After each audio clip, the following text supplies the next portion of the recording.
Hermanos y hermanas, el Señor nos regala este domingo un evangelio incómodo.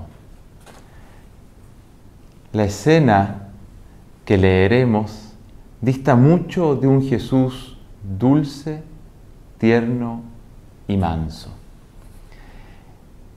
El gesto de expulsar con un látigo de cuerdas a los animales, mercaderes y cambistas del templo debe haber sido muy potente, tanto que los 4 evangelistas nos lo relatan con bastantes detalles. Resulta un texto incómodo también por el tema al cual alude. Todos sabemos que la mezcla religión-dinero es bastante poco feliz y muy peligrosa.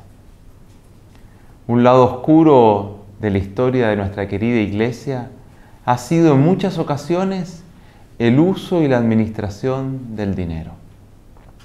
Pienso que aún debemos trabajar con esmero para que esto sea con transparencia, responsabilidad, justicia y sobre todo con caridad evangélica. Sin embargo, conociendo lo escandalosa que puede ser la relación religión-dinero, este trozo evangélico no está hablando solo de ello, sino que de una realidad mucho más profunda y dañina. Jesús quiere cambiar radicalmente el modo como nos relacionamos con Dios. Nos quiere ayudar a salir de una lógica mercantil para entrar en la lógica del amor filial. El culto del pueblo de Israel estaba centrado en torno a los sacrificios realizados en el santuario del templo de Jerusalén por mano de los sacerdotes. Historiadores de la época, como Flavio Josefo, que era sacerdote del mismo templo de Jerusalén, nos detalla que para la fecha de la Pascua llegaban a inmolar entre 18.000 a 20.000 corderos ofrecidos por los fieles judíos. ¿Cuál es la lógica que estaba detrás de todo esto? Yo te doy y tú me das. Es decir, un intercambio comercial. Esto a Dios no le gusta.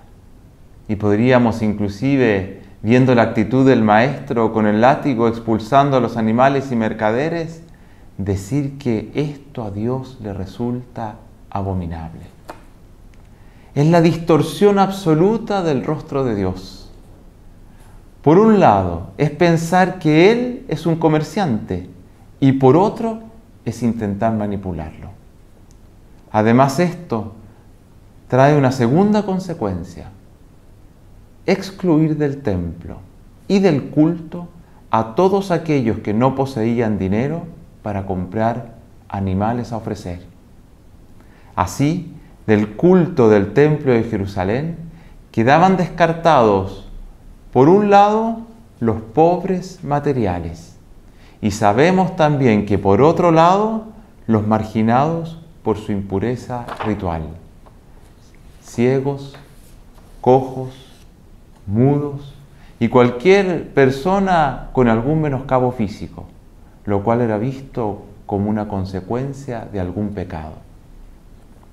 Esta exclusión era tal que en la explanada del templo de Jerusalén, antes de llegar al santuario central, existía una balaustra, una reja de aproximadamente 1,5 metros de altura, que marcaba el límite hasta donde podían llegar los pobres y los impuros.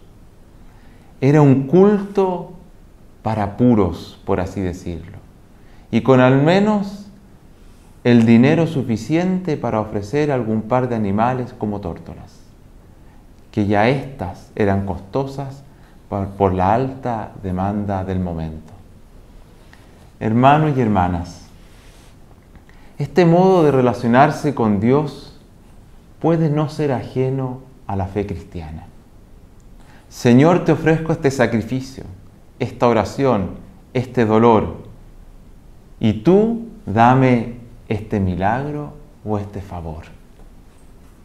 Y por otro lado, a quien no tenga nada que ofrecer, porque vive en la pobreza material o moral, puede ser que también se le excluya, o se sienta excluido por la actitud de la comunidad que lo aparta.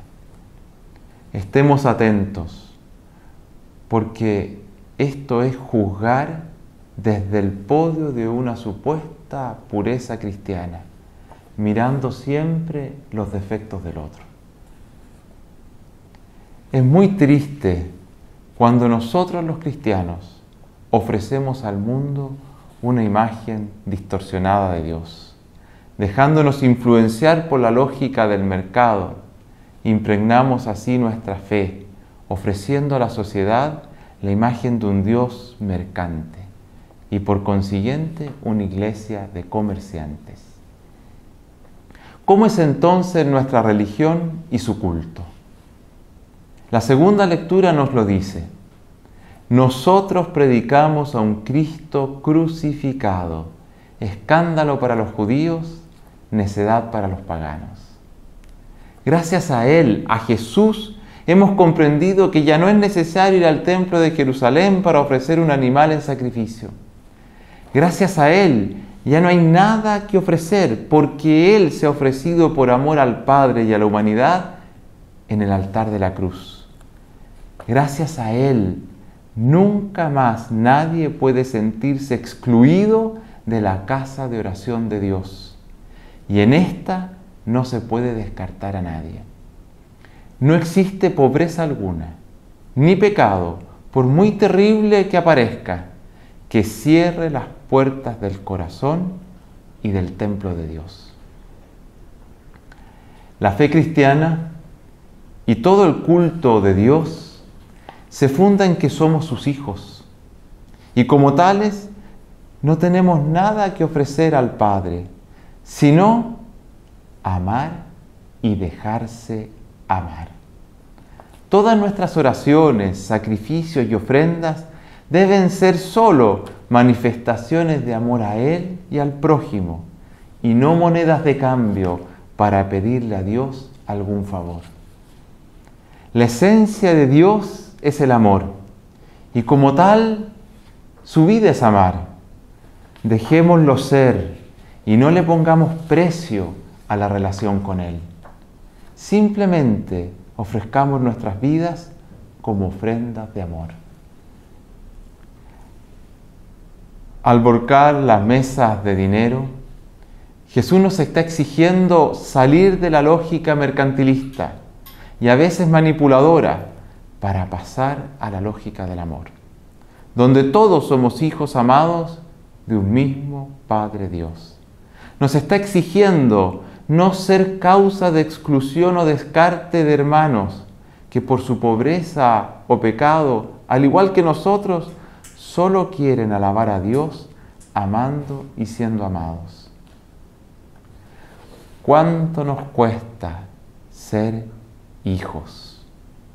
Y solo eso nos pide Dios, aprender a vivir en la lógica del amor incondicional del Padre, donde no existen los precios ni la exclusión, sino solo el amor.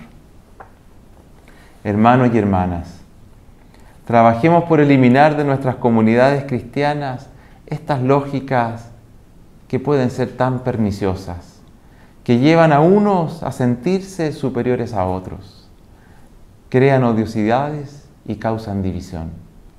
En la iglesia todos somos hijos, amados del Padre, y por lo tanto hermanos en Cristo.